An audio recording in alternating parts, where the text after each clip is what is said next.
class is based on a tile that was designed by a priest back in the 1600s, and his name was Touchet.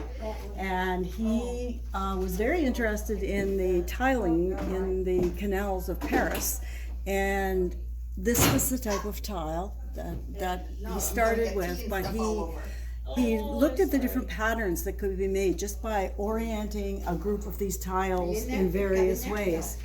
And if you look at them carefully, you can relate it to quilting. And all of these blocks are made up of these basic tiles with one side dark, one side light, and depending on how you put them together, you get multiple patterns. So then we went beyond that and developed the second Touchet tile, which is like this one. And if you notice, the lines start in the middle of the side on opposite corners, and this would be called, I refer to it as the second Touchet tile. Beyond that, you can add design to your corners and change your color and end up with many different patterns. This one, excuse me, this is another variation.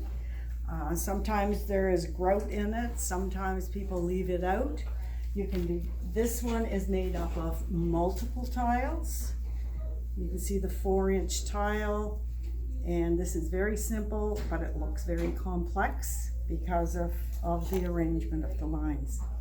And then you can go beyond that and develop your own designs, and people have done things like this.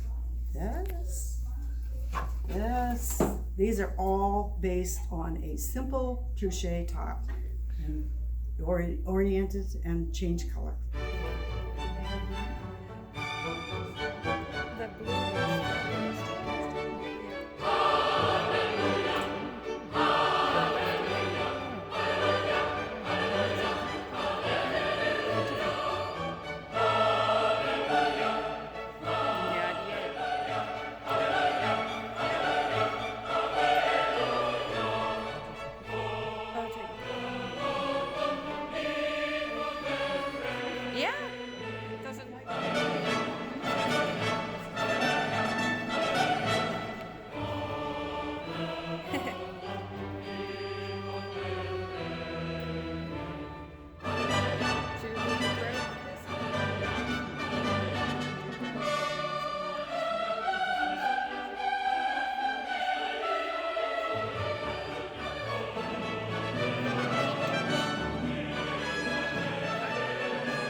So the other thing that we did right at the end of class is we were not sure quite what to do with the face on this sheet. So what she's going to do is use reverse hooking. Hadn't used reverse hooking before, so I quickly showed her how to do reverse hooking. So that looks like it's going to work.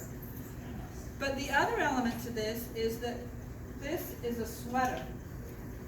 So it was one of Elaine's pieces. It's a very fine knit sweater that she's washed, felted it a little bit, and it got cut on a 7, and it's working out beautifully. And I had never hooked with a knitted sweater before. And now I've got a whole new section of the thrift store to go to. So I want to start the afternoon by talking to you about quillies. So there's a handout on quillies. Excuse me. This is the This is the quilly sheet. And personally, I'm not a sewer. I don't like doing quillies, but I really like how they turn out. Okay? So there's a handout on how to actually make the quilly, and it just involves quite a wide cut of wool material, and then making a jelly roll and sewing it across to make it stay in place. And then there are two ways you can handle that. I like to sew it onto a backing and then sew the backing onto the piece. Otherwise, your backing can show through between the quillies, and then you have to hook in there. So if I can put a neutral backing on it, then I don't, all the hooking I have to do is around the quillies.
So right now I'm doing punch needle on the wrong side of my rug hooking pattern, and I will reverse it so that you can see what it looks like on the other side.